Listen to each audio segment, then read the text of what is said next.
Are you a happiness delayer? Welcome to the Hopefulist with me, Wendy McClure.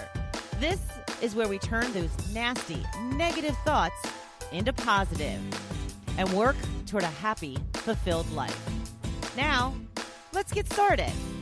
Good morning. It's the start of a brand new week. Spring is here. Spring is in the air. And we are starting out with the quote of the day.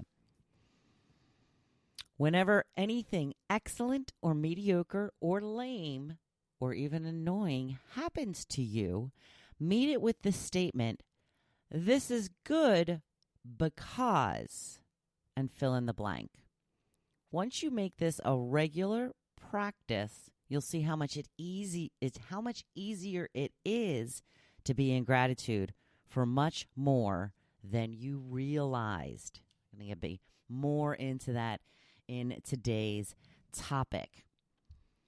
It is Grateful Monday, and if you are not familiar, Grateful Monday is the day that we take stock, and I go over some of the things I have been grateful for from the past week. This weekend, we had lots of boats going in the water. Like I said, spring is in the air, saw a lot of boats on trailers heading to the boat ramp to put in for the season. We get a lot of boat traffic by our house, a lot of boats going back and forth over this weekend, and that is always something that makes my heart sing. We had Fire Pit Saturday. We've been doing that the last couple of weekends. Every Saturday night, we get out there and have a little fire in the fire pit. It's always a lot of fun.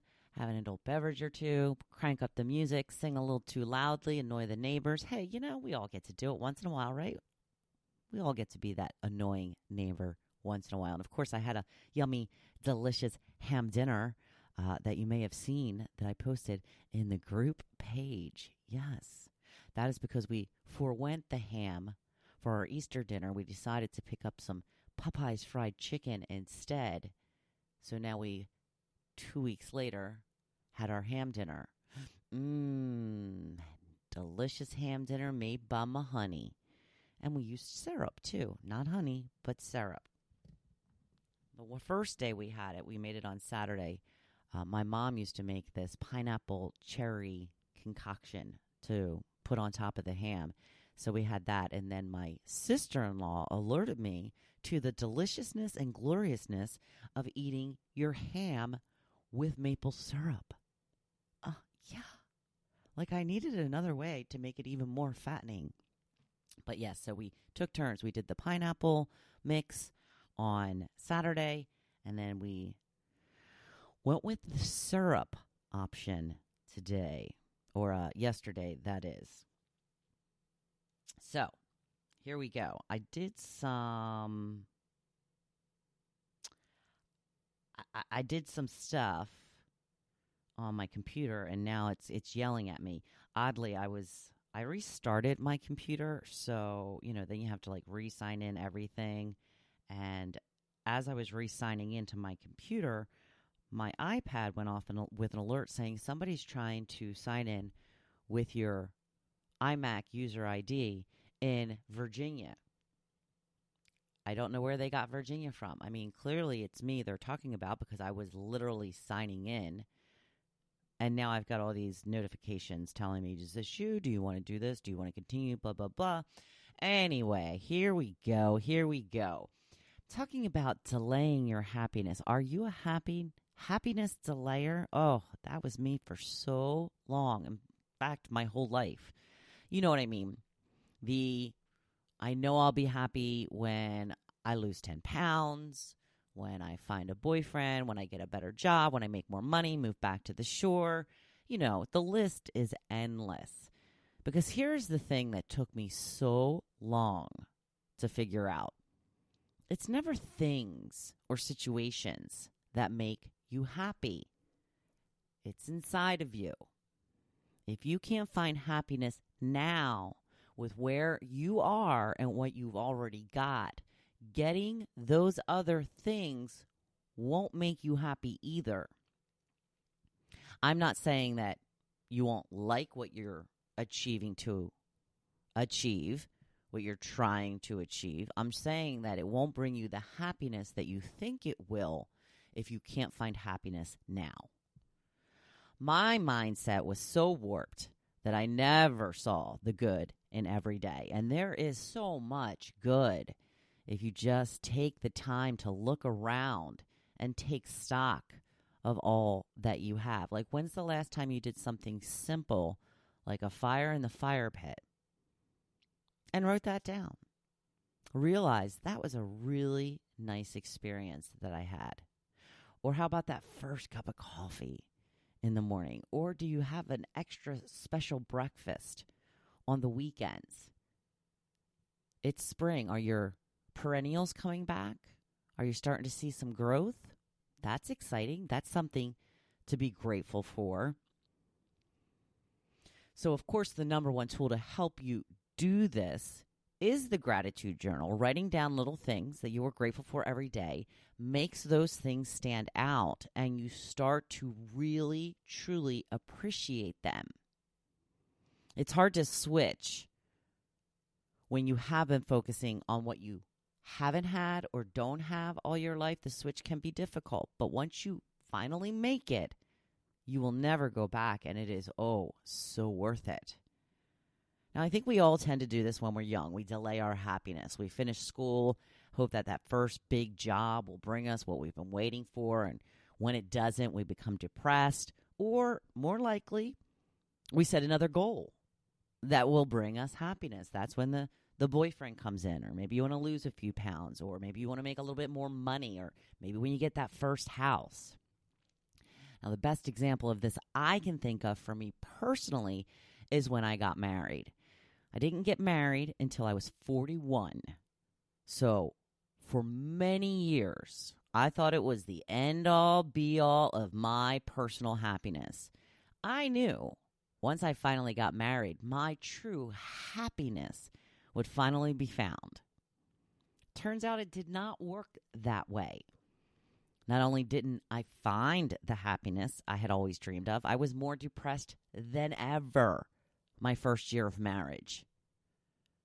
I can look back now and realize it was because I had come to the end of my goal list, and I realized I still wasn't happy.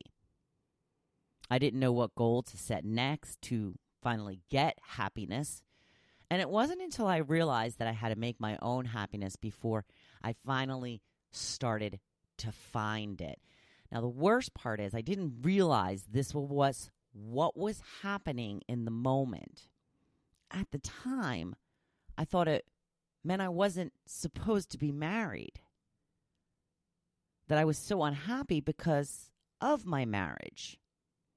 Now, don't get me wrong. I did have a hard time adjusting to marriage, and the fact that it was very difficult for me to live with someone else after living alone for 11 years. But it was so much more than that. And I blamed myself for not being marriage material. I blamed my husband for not really being the one. I started to nitpick everything about my marriage in order to convince myself it was the marriage that was making me unhappy, not myself.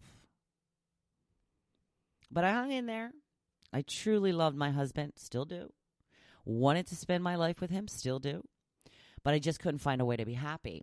And I just couldn't figure out what the problem was.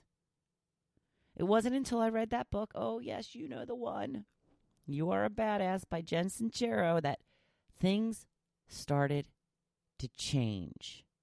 It was when I started to consistently keep a gratitude journal. It was also when I asked myself the questions of how I wanted to see the rest of my life unfold. I took the time to figure out the things I wanted to spend my time on and attempted to make that happen. And you know what? The results were amazing. We moved to the shore. That was huge in my happiness factor. I always knew, since I lived here the first time in my early 30s, that was always going to be part of my long-term plan. I've always been more alive by the water. I knew this was where I thrived. Once we got here, I touched base with some old friends. I made new ones. My life at the shore did indeed bring me the type of happiness I so deeply searched for. And honestly, it was an easy switch to make in our lives. There were and still are sacrifices we made to get here and stay here, but we are making it work, and it's all worth it to us. Once I started feeling some happiness every day, it finally dawned on me that my marriage was never the problem. It was me. I had gotten to a point where my goals had run out. I couldn't reasonably delay my happiness any longer. Since I had run out of goals and still wasn't happy, I guess I just ever wasn't going to be. Yeah, I was depressed. Unfortunately, it took me to finally come to the end of my list to realize it was up to me to be happy, that it always had been. But luckily for me, marriage was my end-all, be-all. That is the goal that made me stop in my tracks. That is the goal I convinced myself would finally make me happy once and for all. And when it didn't, I knew something was seriously wrong with my system. Others may continue to set goals, though, such as making more money or a bigger house or losing weight. There are a million things we convince ourselves will finally make us happy once we achieve them. But they don't. And that's when we set another goal. And this system will never work. They will never make you happy until you can find it in yourself to be happy with or without it. Because I am a glowing example of still not being happy once I attained everything I thought would make me happy. And let me point out, I was really, really skinny when I got married too. So that was also off of the list. It makes me sad to think I could have been so much happier years earlier if it didn't take me so long to figure out I was the one standing in my own way. But I hope you can use my example and stop setting happiness goals for yourself, because they're basically just boundaries, and they're going to continue to hold you back. Whether they be when the kids are out of college, or when you get that house in Florida, or when you finally get to retire. No. Stop waiting. Don't delay your happiness one more day. Start appreciating what you have right now. Delve into what brings you the most joy and focus on that. Be grateful. Don't take all that you have for granted. Be yourself. Have fun. Laugh, and then laugh some more. If there is one single thing that made a huge difference in my happiness factor, it was the use of a gratitude journal that truly showed me the way. This is why I harp on it so much, because it works. If it can turn a negative Nelly like me into a hopefulist, feeling joy and happiness every single day, it can work for everyone. Once I started appreciating all that I had, I realized I already had all I needed to be happy right now. It is Grateful Monday, so if you aren't already keeping a gratitude journal, try it for 1 week. That's all I ask. 1 week. 3 to 5 things a day you are grateful for in your life. Now, you have to take this seriously, because I actually did keep a gratitude journal for a number of years, but I just didn't do it properly. It was like a chore. It was like, oh gosh, what am I grateful for now? What you have to do is truly think about what you're grateful for and then feel the gratitude. And if you're doing it properly, the benefits are threefold, in my opinion. First, you get to relive the best moments of your day, so you're enjoying them at least twice. Second, it helps you to search out more to be grateful for each day. And finally, and there are studies, don't just take my word for it. There are studies that it literally changes your thinking. When you can start to see the good in any situation, your power is limitless. Now go forth and be happy. If you like today's episode, please leave me a review and share this episode with your friends. We need more hopefulists in the world.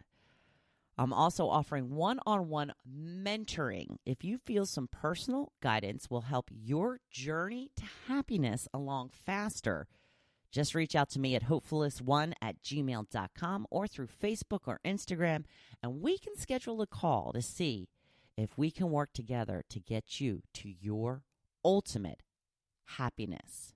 Now, go on out there, have a great week, and be your old badass self. I know you can do it, and I'm right here cheering you on. Thank you for listening to The Hopefulist. Now, don't you feel good? Make sure you come back next week. See you then.